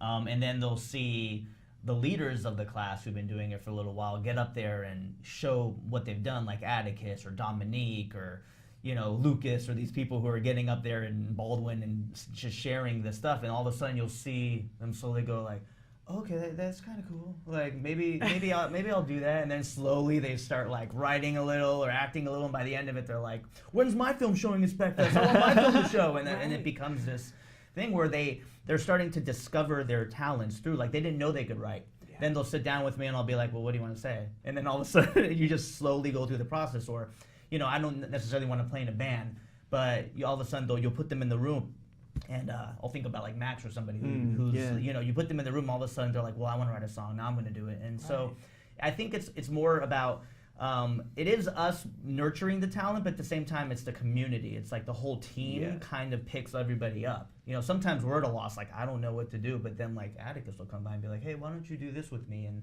it's really cool to see just our team, like everybody working together. And we have an amazing staff and some amazing volunteers who also just give their heart to it as well, that we can't, you know, do it without. And, you know, like Jeff and Emily and people have been with us since the beginning. Without them, it's, you know, they help us shoot, they help us record. We have Bob DeMarco, who has been a huge part of our team. It's amazing, like on the film and acting side, to see how, you know, after doing it for 3 years, we've encountered students on all sides of the spectrum. You know, some that are just in the improv class and having their first experiences acting and being part of a group scenario, and then others that are, you know, doing their first films, or, you know, now going on auditions and, you know, building rapport with like casting directors. It's really cool. It's like as our students get empowered and, you know, express their creativity, that's met with different opportunities, you know, that are at the right level for where they're at. And it's cool to see that, because we didn't have that when we started. It was just, where is this going to go? What can we create? And now it's all these avenues are opening up. I think the biggest thing that's happened recently that we didn't know from the beginning is when people first saw what we were doing, they were like, oh, these are like high functioning people on the spectrum who can only do your program. And at first we were like, is it? And we didn't want it to be that. So we kept pushing and we kept bringing in anybody. We weren't saying no to anyone, and we would find different places. And now we are very confident that we can kind of work with, if anybody has a passion and they want to do it, then we can work with anyone. It's, you know, some people who don't want it, and we're kind of then it's tough. But most people, we can find a place, and so we are gearing a lot of it towards job creation and, you know, getting, like, we've given Atticus jobs, and other people. We've got 3 artists who aren't even animators. One, Carissa, you know Carissa? I don't know if I've met her. She's amazing. Or Austin Jones from San Diego. We're like hiring them to do animated videos that we're going to show at SpecFest, to our music videos.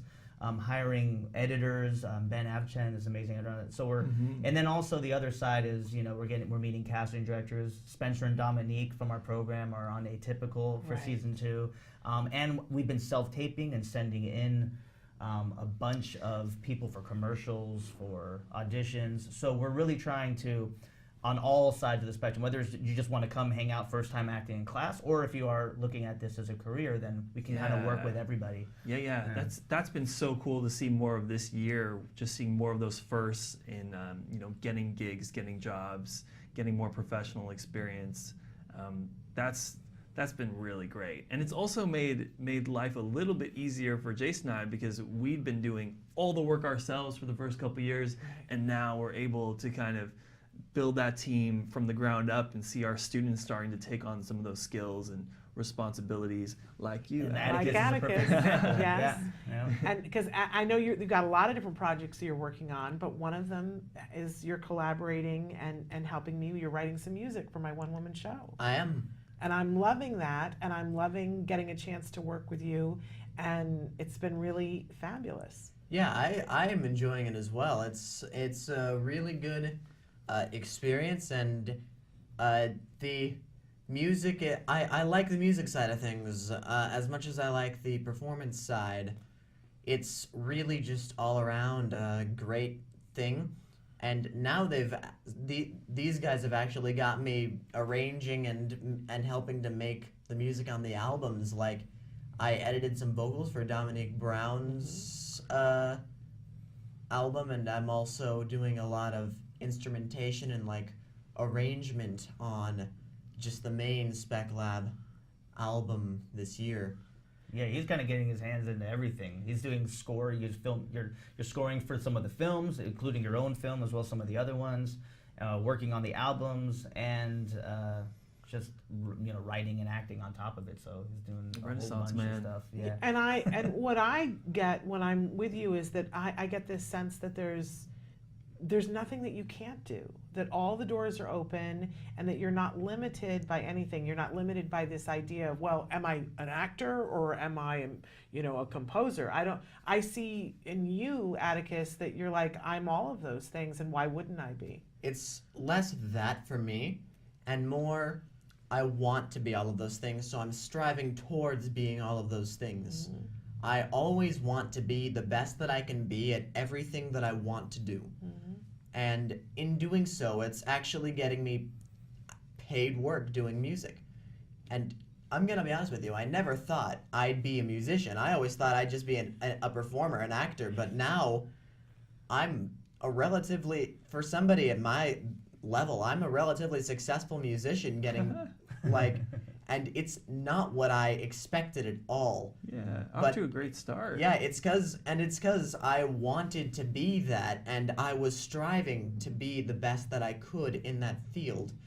And that constant desire has driven me to become what I am and what I'm going to be in the future. Yeah. Which is absolutely fabulous. And I really like your realism too. We've had many conversations where, you know, we've talked about how can you find opportunities in the near future to grow, you know, and I really think your motivation and your willingness to be active is going to be the secret to all the successful things that you do. And we haven't even said how old you are, Atticus, because you're one of those, you're clearly an old soul, but you have one of these faces that I think people are like, okay, he could be anywhere from 15 to 28. So how old are you, Atticus? Somewhere in between that. I'm 18. That's 18. So you are doing fabulous for somebody who's 18. You're well on your way. Yeah, and for somebody who just started a couple of years ago. Yeah. And I credit at least half of my success to these guys, because I wouldn't be where I am without their help. Works both ways, you know, because it gives us so much confidence in what we're doing to see you thriving. Well, and I think too, other people see that as well and go, okay, this is wonderful. Everybody talks, as a parent, we always talk about how do you give confidence? Because there's so many other things that you want to unpack for your child, always, you know, no matter on the spectrum, not on the spectrum, but certainly when they get into those teen years, you have to factor in confidence and being able to weather hard times and have an ability and some sort of a format in which to be able to channel things into. And I see confidence. I'm gonna be honest with you right now. Yes. That is, I'm not one to talk about confidence. I actually have very, very little confidence. Really? Yeah, it goes kind of half and half. Half the time I think I can do anything. Half the time I think I can do nothing at all. But here's the thing that I do with that, and I think that it's not so much a matter of having confidence or gaining confidence.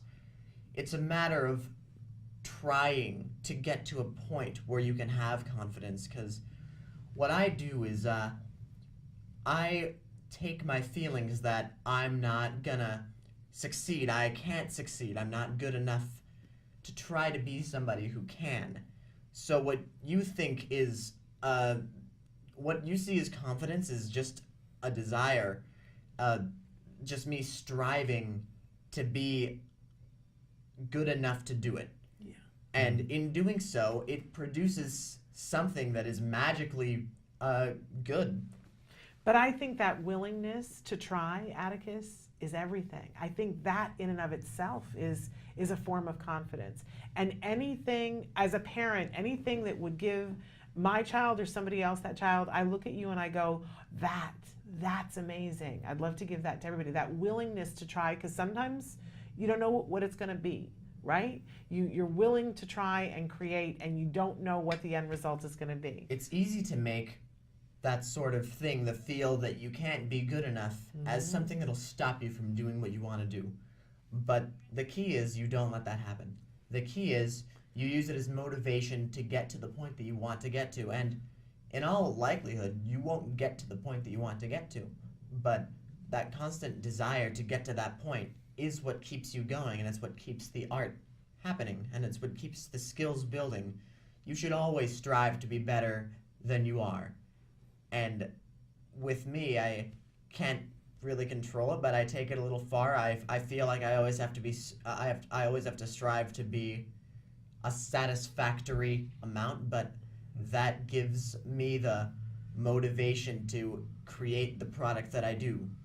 But what you just said was amazing. Yeah. Yeah. Right? I'd like to crochet it on a pillow. Actually, it's a little long, but like I don't know that it would all fit on the pillow, but that right there is everything. And for you to know that at 18, yeah, you're going to do amazing things. You already are doing amazing things, but you're going to have an amazing life, Atticus. Yeah. Thank you. We couldn't have said it better to you. That kind of positive self-talk is just that's all we could hope for, that you would take, with you. That's so amazing. And that informs everybody else. That makes I'm sure that makes the other students be a little more fearless and willing to take risks. And it makes it makes me want to be better. Reminds me that, in the valiant attempt is everything. So congratulations, and we can't wait to see your film at SpecFest. Yeah, it's going to be great. I can't wait to see it either. I haven't even seen it. I keep it really to the last second. Yeah. I keep it hidden. Yes. Our production cycle is wild. It really I can't even imagine. I cannot even imagine. Yeah, it's a lot of fun though, and it's all worth it at SpecFest. It's like it all comes together. Yeah. So it's a magical event. And just to say what you said, all artists go through that feeling. All people don't feel like they have enough, or the confidence levels, and it's just about throwing yourself in. If anything, you've done that. So I'm proud of you, man. Yeah, I think we all are. for I'm what proud you've to done. know you. So Ben. we should take a break, and then we're going to bring in another one of the Spec Fest. You don't call them students, or do you We call kind them of say Spec students? Labbers. Spec Labbers. Another Spec Labber. So Why don't we Lucas- call them scientists? Scientists. Oh, there you go. Or professors. Artists. Artists. Yeah, we artists, kind of say students, artists. it all- There we it go. all Artists, works. because then Spec it lab encompasses artist. everybody who works with There you Spec go. Labs. So. All right. Now that we've defined it, we're going to do it. So stick with us. We'll be right back. And while we're gone, you're going to see a film that was done by this next artist. Yeah, Lucas's music video from last year, "I Love My Microphone," which features Abby Romeo Lutz, And it another is one of it our is artists. track 1 on his upcoming record, "The Fresh Princess of Friendship." Best Okay, title are ever. we? This is educational. Are we still calling them records and albums, or are we? Yeah, records. Okay. Yeah. So I like calling them records. fabulous. So take a look at this, and then we're going to be back with Lucas.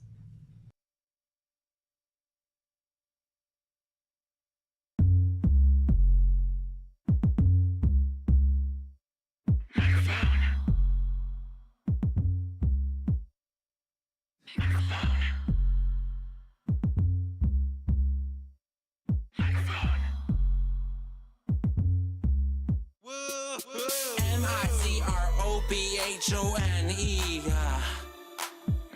Hey, hey, hey, hey.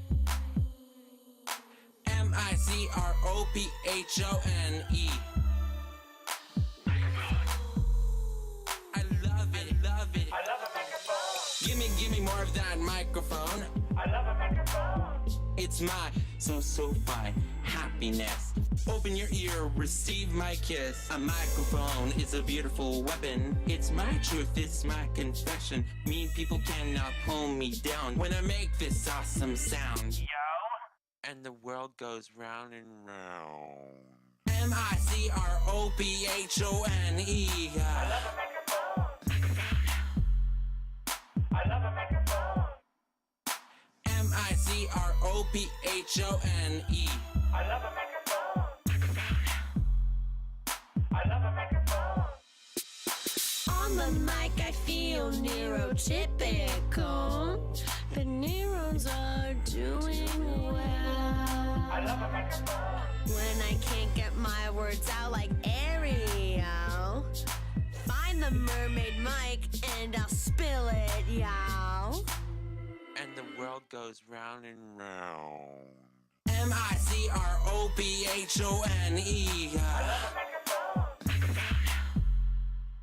I love a microphone. I love a microphone. MICROPHONE. I love a microphone. I love a microphone. Brave like Merida, cute like Spike, fly like the Powerpuff Girls in the night. Leave your phone at home. Hey, hey, hey. Twerk it all out. On the microphone. Do a dance move like Michael Jackson. Hey, hey. Bring the action. MICROPHONE. I love a microphone. I love a microphone. MICROPHONE. I love a microphone. I love my microphone, baby. Welcome back. Lucas was counting us down and doing a great job doing that.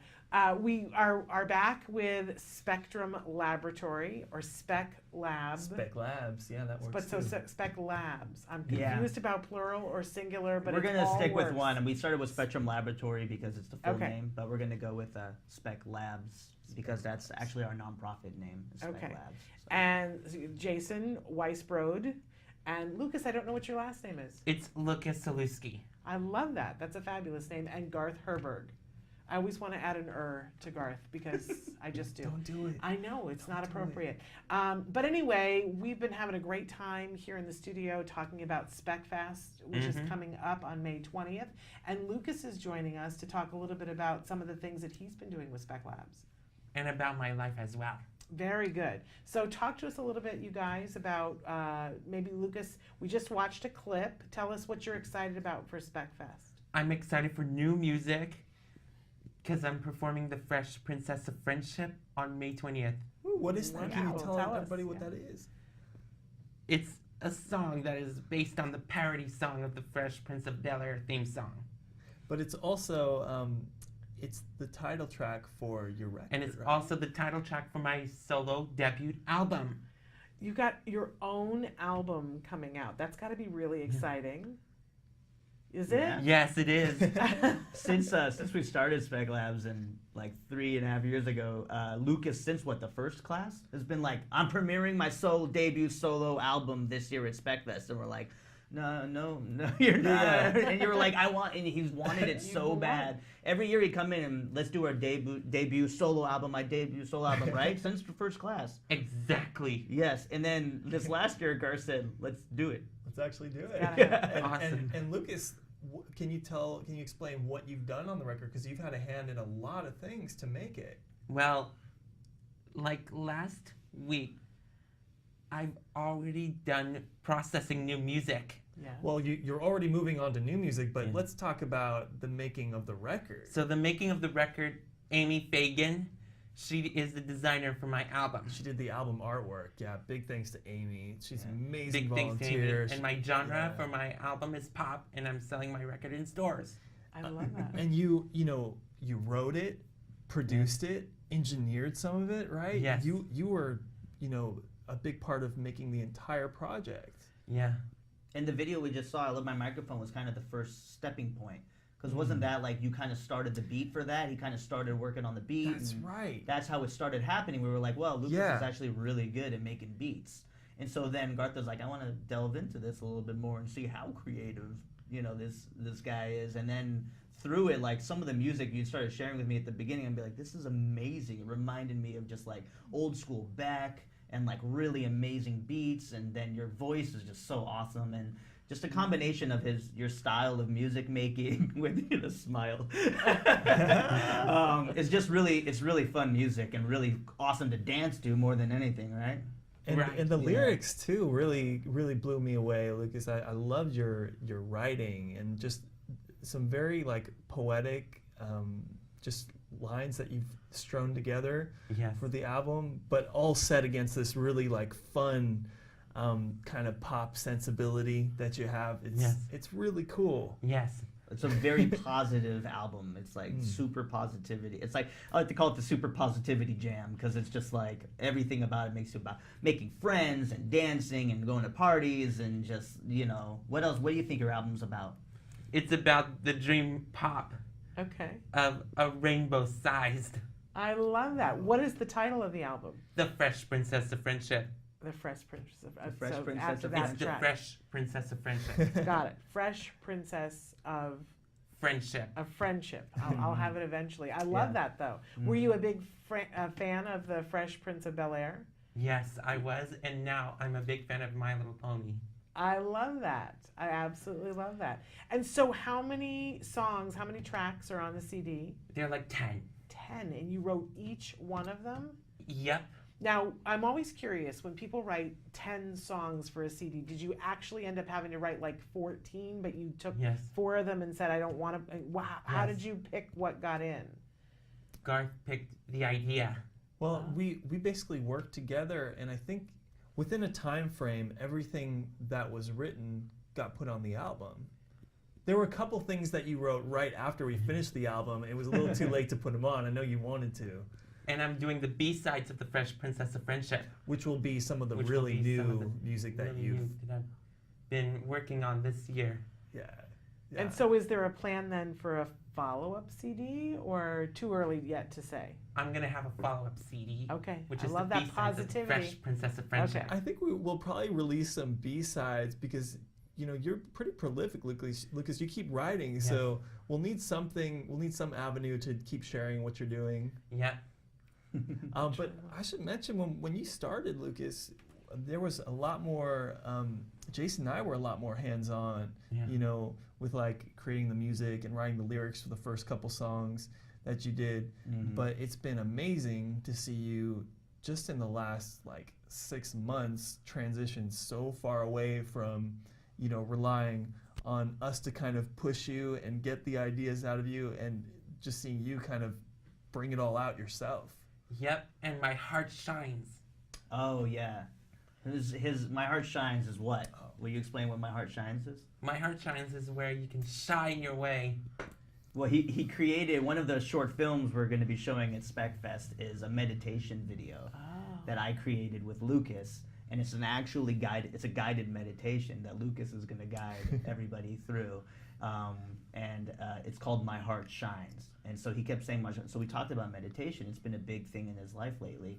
And about meditation, so we actually created a meditation video that you can do at home, listening to it, and that he's gonna lead through it. Right, we're gonna lead us all through a guided meditation at SpecFest. Yes. Yeah, and he's also helping create the music, like the film score for his film as well. That's new territory. Yes, just beginning to learn about scoring and composing too. Yes. So the meditation video is like a dream pop. Mm-hmm. Yeah, what did you say? It was like pop yoga or something? Like a pop yoga. Pop yoga. I think you've created that genre, and I love it because Pop there's certainly a place yoga. for it. Yeah. It's so fun. It's and fun, funny. and he talks about channeling your inner bird and flying and squawking like a bird. It's amazing. I love that. It's pretty Of course, I love those things that make me shine. Yeah, I think if you watch it every day in the morning, it will change your life. It will. Yeah. Wake up thinking like Lucas every day. Which Super would be an amazing thing. Lucas, how old are you, if you don't mind my asking? I'm 22 years old. 22. And so how long ago did you start with Spec Labs? 3 years ago. 3 years ago. So Now were it's you gonna one be of the 4. Were you one of the first 6? Yeah. Mhm. Amazing. And He was. so did you know on the first day of classes that you wanted to do your own album? Yes. It was just something that you had this passion Yeah. that you were going to do. But it's taken 3 years and a whole lot of work and a whole lot of things. Are you just really proud of yourself? Yes, I am. I think you should be. I think it's really amazing. I can't wait to hear it. Yeah. And so that at SpecFest, we'll see the yoga film. And you guys have said that there are 3 or 4 new records? There's other records. Yeah, Dominique Brown is releasing a full-length record. Okay. And he's such a songsmith. He's been writing a song a week, ever since I met him years ago.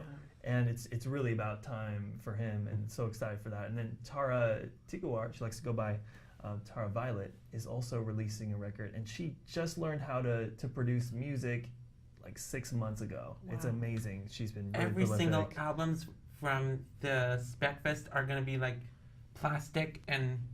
Well, we're doing doing jewel cases. Yeah, right? Yeah. We're doing really cool CDs. And we're also going to be distributing the records online. So they'll be on Apple Music, Google Play, Amazon Music, Spotify, all of that. And we have another record that's our collaborative Spectrum Laboratory record that deals with our theme, My Heart. And everybody in the music class contributes to that album. So everybody who's in that class has their voices heard on that album. And the other thing to mention is, if you go online right now, you can get any of these albums, and we share all the proceeds with our artists 50-50. So if you buy Lucas's tracks, then Lucas actually sees money from it. Yeah. And so that's something we do with all of our artists. So the 4 records are all going to be available for purchase at SpecFest, but online right now at speclabs.org, you can listen to Lucas's. Some of the songs on this album are actually online right now. There's a couple, like the one with Soul there's Shaka. 3, yeah. He did a track with Rio Soul Shaka Wiles called Snake Monster, which is awesome. It's such a great Snake track. Monster. Right, Snake Monster. That's right. Get it right. Snake Monster. And so that's cool. And Rio's also performing.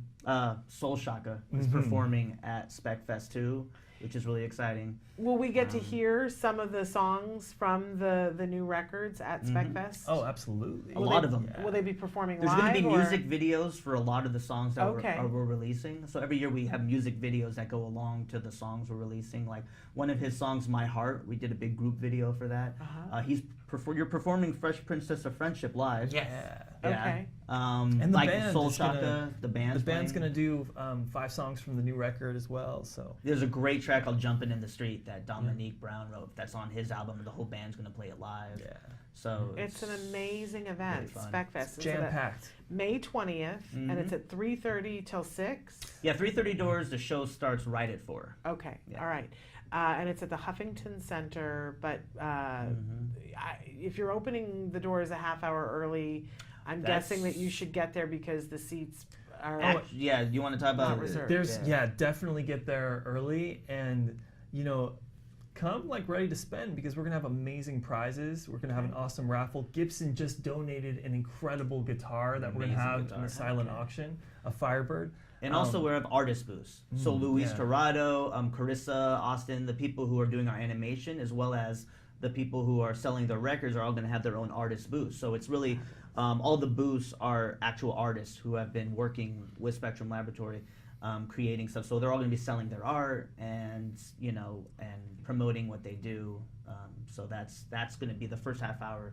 And then also I think we might have a pie truck coming through. Oh yeah, we gotta talk to Joanne Laura about that. We might Yeah, have a pie And booth I'm getting there. my own if you're pie watching, truck of my favorite we want kind. glorious And it's pies. called- Yeah, so wait, say that. Sorry. My pie truck is gonna be called Glorious Pies 2.0. Are you gonna do the new version of We'll have to Yeah. warn We'll have to- Joanne yeah, Laura. yeah, help Tell her franchise. she's got But competition. yeah, we have like other people within the community coming.